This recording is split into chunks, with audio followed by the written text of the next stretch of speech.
All right, so we'll pick up with the Tokugawa Shogunate here. Okay, Tokugawa Shogunate will rule from 1603 to 1868. Okay, this is known as the Tokugawa period. This is also known as the Edo period, EDO period in Japanese history. Okay, and this is really the first shogunate that we have to know by name because this is really the first time that we've seen true successful centralization. Okay. The Tokugawa shogun, that family is going to fight a series of wars to centralize their power. They're going to rule out of Edo capital. They're going to build large castles here, surrounded with a series of moats. Japan remains feudal in structure, however. Okay, so again, we see the same concept here: independent development from Europe, but where feudalism is used as a tool for centralization. Okay, how are they going to guarantee that these shoguns and daimyos are going to follow their rule and their authority? Okay, the first is they're going to have a secret police throughout the countryside that is going to basically spy on everyone and report on any dissatisfaction. Okay, and these nobles and daimyos are also required to live in the capital, Edo, every other year. Okay, and when they return to their feudal estates, their families are left behind in Edo as hostages. Okay. In addition to this, they also regulate the building of stone castles, basically to keep certain shoguns from doing that and kind of having that military advantage. Okay. They develop a strong centralized bureaucracy. Okay, the emperor himself remains a figurehead in the city of Kyoto. Okay, but they do emphasize the emperor's sanctity. Okay, adds an aura of invulnerability to their own position. Okay, so keep in mind, this is just one family that has come to power that has said, hey, look, we truly represent the emperor's will. Okay, so they really don't have any sense of legitimacy. So we're going to talk about various things they do and to try to create that sense of legitimacy. And it's really through coercion, though, that they're successful in doing this through the threat of killing the shogun and daimyo's families. Okay. Relations with foreign powers. Okay. They begin to arrive in the year of the 1500. Okay, you're looking at the Portuguese, followed by Spanish, then the Dutch, then the British. Okay, they will secure trading posts in the empire. These are followed by missionaries. The Portuguese will send the Jesuits. The Spanish will send the Franciscans. And at first, the original policy is that the Japanese are not allowed to adopt Christianity, Catholicism. But there's no consequence for them doing this, and the few consequences that are enforced are kind of piecemeal, half-hearted. So you actually kind of see these monks are successful in winning converts. They kind of win around some 300,000 as Catholicism is tolerated. Okay. As time goes on, as we get further in the 1500s, the Tokugawa is going to become annoyed. You are having tensions between the Portuguese and the Spanish merchants, as these are two maritime-based powers. The tensions between the merchants morph into kind of disagreements between these two Catholic groups. Okay, so they kind of do begin to sour. The Dutch will arrive in the year 1600. Okay, the VOC, the Dutch East India Company, despite it being the Dutch, one of the earliest boats is actually manned by a Englishman by the name of William Adams, who was the captain of one of these ships who sailed for the Dutch. And William Adams is going to become a very close advisor to the shogun. Okay, he's bringing all this European knowledge with him, like how do they build ships. What are the buildings looking like? Okay, and he basically befriends the shogun, becomes a close advisor to the shogun. He's the first Englishman to actually be named a samurai. Okay, and he actually remains in Japan. He never leaves, and he's buried with honors under the Tokugawa rule. Okay, so at first, Tokugawa has open borders and at least cordial relations with the rest of the world. Okay. However, this is all going to change with the Shimbiara Rebellion, which starts in 1637. Okay. Shimbiara is a domain or a prefecture or a province in Japan around the city of Nagasaki, so that's further to the south down here. Okay. And the feudal lord there is going to raise taxes because he wants to build a lot of these big kind of grand castles. He also begins to violently oppress Christianity. Okay. This is going to lead to the persecution of Christians in the area. This is going to lead to mass starvation and famine in the area. In 1637, the rebellion begins. It's led by a group of ronin, or samurai without lords, and it's mainly Catholic peasants. Okay, so this revolt starts as kind of an anti-government movement that then takes on a kind of Christian rebellion kind of sense because it's the majority of them are Christians. The Tokugawa, they move in here and they violently oppress it. They send 125,000 troops down into Shimbiara to end this rebellion. They're aided by the Dutch. They capture 37,000 of these rebels and they behead them. Okay, and basically after this, the Europeans are kicked out, and Christianity is no longer allowed in Japan. Okay, and they adopt a policy of isolationism. So in response to this rebellion, the Shimbiara Rebellion in 1638, Japan adopts a isolationist policy where no contact with foreign nations is allowed. Okay, to quote the Japanese, "So long as the sun shall warm the earth, let no Christian be so bold as to come to Japan, and let all know that the King of Spain himself, or the Christians' God, or the great God of all, if he violate this command, shall pay for it with his head." Okay. There's one exception to this, however. Since the Dutch assisted them in putting down this rebellion, the Dutch are allowed limited contact with the Japanese. Okay, in the city of Nagasaki, which is a port city, they have a peninsula that is shooting out in that port city. The Japanese dig a canal through that peninsula, turning the tip of it into an island. Okay, that island earns the name Dejima. Okay, in Nagasaki Harbor. It's a man-made island in the harbor of Nagasaki. Okay, it's only a bridge that links it to the mainland. That bridge is heavily guarded by the Japanese. Only 19 Dutchmen are allowed, with no women, to live in that city, and only one ship a year is allowed to come to Japan. So very limited interactions with the Dutch. Okay, this is as one Dutchman explains what happens in Dejima. They, the Japanese, are strictly and strongly guarded from the inside and outside by various guards. Treated us, the Dutch, not like honest men, but like criminals, traitors, spies, prisoners, or to say the least, hostages of the shogun. This jail goes by the name of Dejima. Okay. In addition to this, the Japanese themselves are also not allowed to leave. They're not allowed to travel to other countries.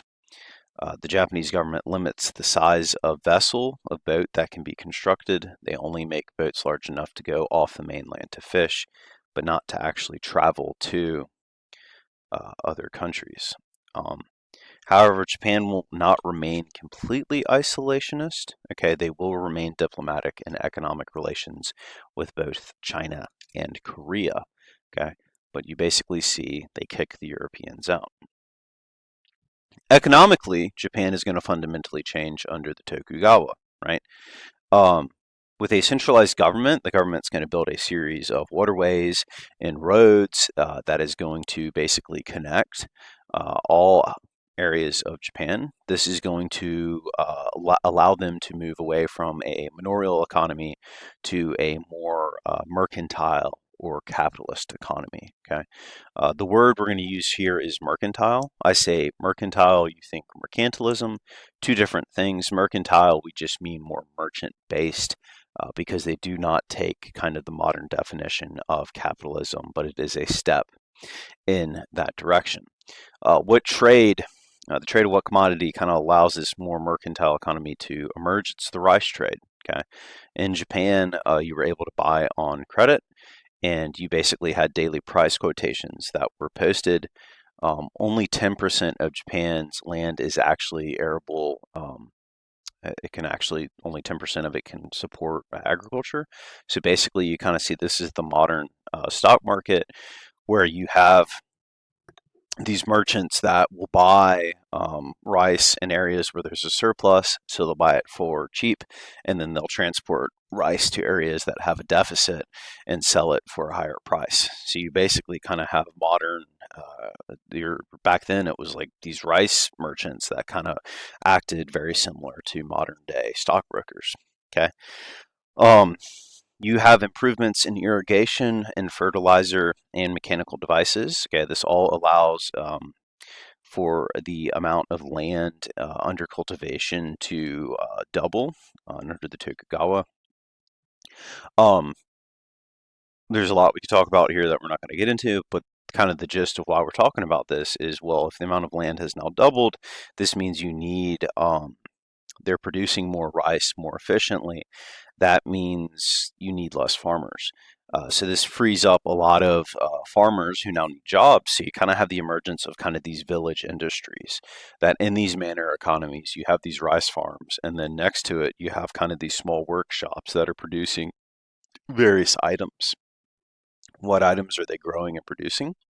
This includes silk, cotton, salt, tobacco, sake, and sugar. Okay. So we see this kind of switch from a manorial to a more mercantile, merchant-based economy. This is a fundamental economic shift within Japan. Okay, this economic shift is going to completely change the social hierarchy. Social hierarchy that was feudal, that dates back to period one. Well, you no longer have feudal wars with the centralization of the Tokugawa. Um, that means kind of the shoguns and the samurai have no function in society at all whatsoever. They serve no purpose. One historian will refer to the samurai under the Tokugawa as a group of respectable parasites. Okay. Sometimes they are given jobs in administrative positions on estates or jobs by the Tokugawa. Okay. Um, but you really see there's not enough jobs to go around. The rise of this merchant class, this middle class, that according to the Confucian hierarchy is supposed to be at the bottom, threatens their position. Okay, as this merchant-based middle class grows in wealth and influence, shoguns and daimyos begin to borrow money in an attempt to kind of retain their social privilege. Okay, this just sends them further into debt. Okay. Land is what gave them power under the feudal system, and the production of rice is what gave them power under the feudal system. The issue is you now have these middlemen merchants that are controlling the price of rice that basically are advancing in their social hierarchy more so. Okay, so we see economics is going to completely and utterly affect the social hierarchy of the Tokugawa Shogunate here. Okay. This governmental and economic change is also going to completely and utterly interact with culture. Okay, the Tokugawa push for the adoption of Confucianism. They become patrons of this. Okay, the shogunate encourages the study of Confucianism to create discipline within their subjects. Okay, this is particularly amongst the aristocracy. They use this cultural element in a way to attempt to get these other shoguns and daimyos to follow their rule. Okay, during this time period, you have many Confucian scholars who are going to flee Japan with the collapse of the Ming Empire, the Manchus, which will be on the next slide that we'll talk about. And Japan basically opens their doors and say, come to Japan, come write about Confucianism, come teach us about Confucianism because we support Confucianism. Okay. This economic change is going to lead to urbanization. Okay, you begin to have you already have two kind of cities in Japan, two capitals, Kyoto and Edo, that grow in population and in size. The other one that begins to emerge in size and influence under the Tokugawa Shogunate is the city of Osaka. You begin to kind of have the development of a cosmopolitan culture, right? This culture is at odds with Confucian and Bushido ideas of discipline and service. It is kind of a city-based, urban-based culture that loves a life of ease and luxury. Okay, this cultural change, okay, um, is going to affect the gender norm of the time period. The new gender norm under the Tokugawa for women living in urban cities is the geisha girl. Okay, um, as one historian describes it, these are women that combine the qualities of a modern beauty queen with the talent of a nightclub entertainer. They are conversationalists.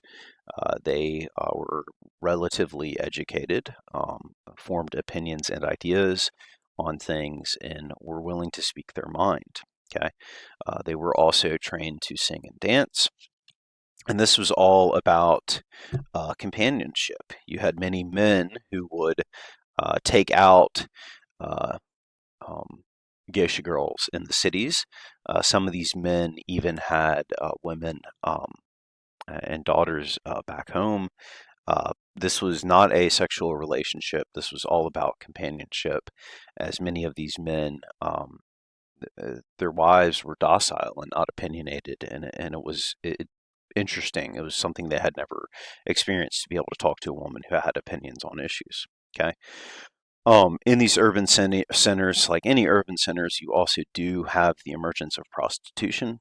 Okay, the shogun will attempt to prevent this, but fails. Okay, literacy rates under the Tokugawa Shogunate are also going to go up. This is not because of anything that the government per se does. Okay, you're looking at 45% for men, 15% for women.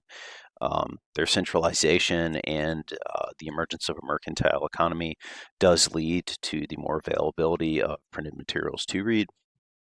But kind of the main thing we look at here, it's actually Zen Buddhist temples that will finance kind of schools tied to these temples that offered free public education. This was not being put on by the state or supported by the state, but these Buddhist temples were doing this. Okay. This leads to various literary developments. Okay, the most famous book that comes out of the Edo period because of all this in Japanese is Oko no Hoshimishi. Okay, which in English roughly translates to the narrow road to the deep north. Okay, this is written by this man by the name of Matsuo Basho. And this is a combination of prose and haiku that basically tracks Basho's travel through Japan. It's basically kind of his travel log of his journeys and his interactions with these various people. Okay. The most famous line from this is "Every day is a journey, and the journey itself is home." You also begin to have the emergence of folk art. Okay, cheap wood block printing allows for kind of mainstream art that depicts daily life that is now available to be purchased, consumed by lower and middle classes. Okay, art is no longer just for the aristocracy. Okay, now we're going to kind of jump ahead to the 1800s here, but the most famous artist that we see begin to emerge during this time period, or the most famous artist, is a man by the name of Kazushika Hokusai. Okay, so this is the 1800s. He's going to do a lot of these works. Okay, bottom right, you see this is a print, a woodblock print entitled "The Art of Tile Making." That basically just shows these guys that are making tiles to be put on roofs. Okay, so that's just kind of everyday common life. However, y'all probably know Hokusai without realizing that you know him. In 1830, he's going to do 36 different woodblock prints that are known as the 36 views of Mount Fuji. Okay, and this includes probably the most famous one that you have, I guarantee, have seen here. This includes the Great Wave of Kanagawa. Right? Why does this matter? Culturally, Japan begins to develop a popular kind of national culture. With that, what does that mean? Under the Tokugawa, the Japanese begin to form an identity of what it actually means to be Japanese. Okay, so These themes we see here in the Tokugawa are all interconnected. Governance centralization allows for economic linkage throughout the country, which leads to changes in the social hierarchy, which leads to changes in the culture, and which leads to the formation of a national Japanese culture as they are now all interconnected and begin to kind of develop a culture that is different from China. Okay, an idea of what it means to be Japanese begins to be formed under the Tokugawa Shogunate. Okay, the Tokugawa Shogunate lasts all the way up till 1868. Okay, but we will not really be talking about them in depth until their collapse in 1868. Okay. However, we need to kind of talk about big picture their legacy. The question for you is, how do you have the justification for the shogunate if both feudalism and manorialism were no longer centerpieces of the Japanese society with the growth of the mercantile economy? I'll ask that again. How do you have the justification for the shogunate if both feudalism and manorialism were both no longer centerpieces of the Japanese society with the growth of the mercantile economy? The answer is you don't. Okay? Which means the Tokugawa, as we get into the 1600s, we kind of begin to see they really don't have any true legitimacy. Okay, centralization allows for the emergence of a national culture, which allowed for the emergence of a national identity. Okay, if their governance structure is dated, this means the Tokugawa is one crisis away from fundamental change. The crisis that will lead to their collapse and cause Japan to go through fundamental change will be the arrival of the Americans in the year 1868, which we will talk about in great depth in period 3.